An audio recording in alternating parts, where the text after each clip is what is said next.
Hello everyone, আসসালামু আলাইকুম। Welcome back to my Z cooking channel. আজ আমি আপনাদের সাথে সার্ডিন মাছ দিয়ে জর্জরে আলু ভাজি কীভাবে করতে হয় সেই রেসিপি শেয়ার করব।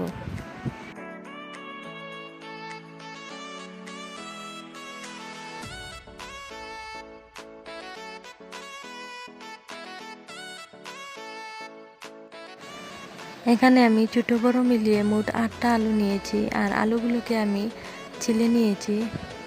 এবার আলুগুলোকে আমি চিকন করে কেটে ধুয়ে এভাবে স্ট্রেনারে পানি ঝরার জন্য রেখে দিয়েছি।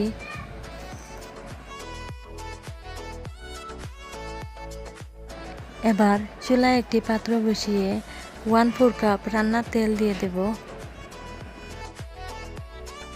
তেলটা হালকা একটু গরম হয়ে আসলে এ পর্যায়ে 1 টেবিল চামচ রসুন কুচি দিয়ে দেব। রসুনটাকে হালকা একটু ভেজে নেব।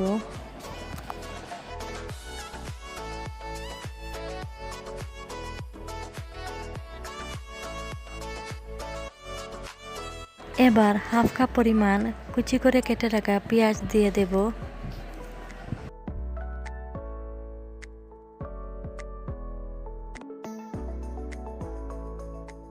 দশ 15টি কাঁচামরিচ দিয়ে দেব। এবার এগুলোকে হালকা একটু বাদামি কালার করে ভেজে নেব।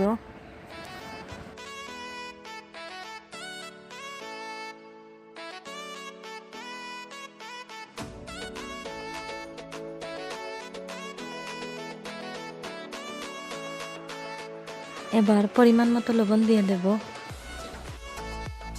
লবণ দিয়ে আবারও নাড়তে থাকবো। 1/2 টেবিল চামচ ধনিয়ার গুঁড়া দিয়ে দেব। 1 টেবিল চামচ হলুদের গুঁড়া দিয়ে দেব।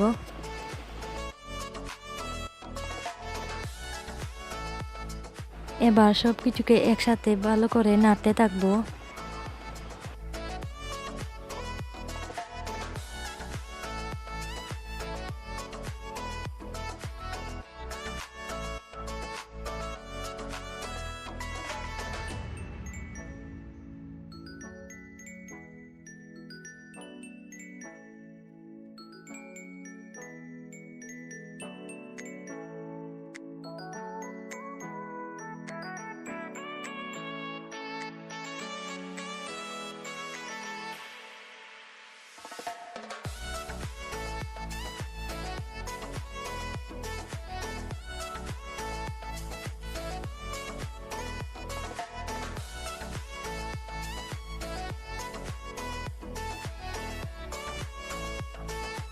এখানে আমি আস্ত একটা সার্ডিন মাছ নিয়েছি, সেটা দিয়ে দেব। এবার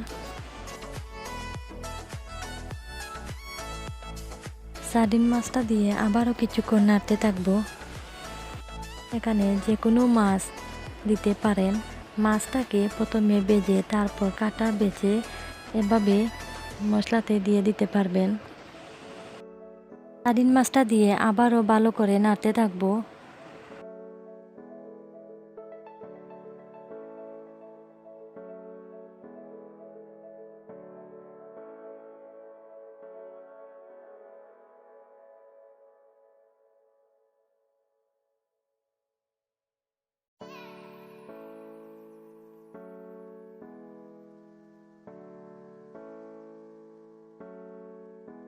এবার পানি ঝরানো আলুটাও দিয়ে দেব।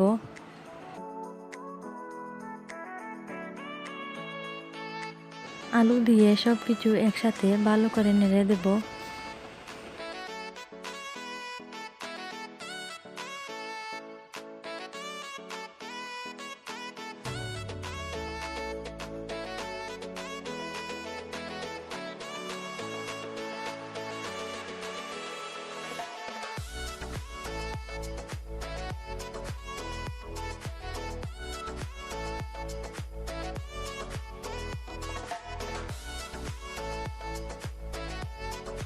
জর্জরে ভাজিটা তৈরি করতে চাইলে ঢাকনা দেওয়া যাবে না, এটা ঢাকনা ছাড়াই এভাবে রান্না করতে হবে।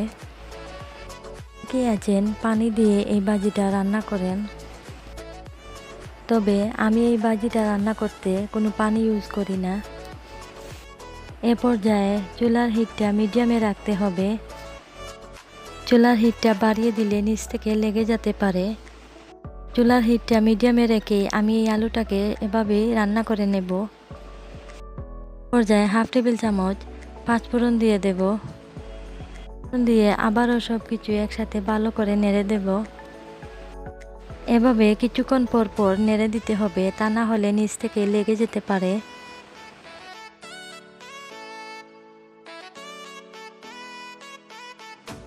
এই আলু ভাজিটা তৈরি করতে আমার প্রায় আধা ঘন্টা সময় লেগেছে, আপনাদের আরেকটু কম বা বেশি সময় লাগতে পারে। আর এ পর্যায়ে আমার সার্ডিন আলু ভাজিটা হয়ে গেছে। এ পর্যায়ে আমি নামিয়ে ফেলবো। আর আপনারা যে কোনো মাছ দিয়ে এই আলু ভাজিটা ট্রাই করতে পারেন, এটা অসম্ভব মজার হয়। আর বিশেষ করে যারা দেশের বাইরে থাকেন তারা একবার হলেও সার্ডিন মাছ দিয়ে এই আলু ভাজিটা ট্রাই করে দেখবেন।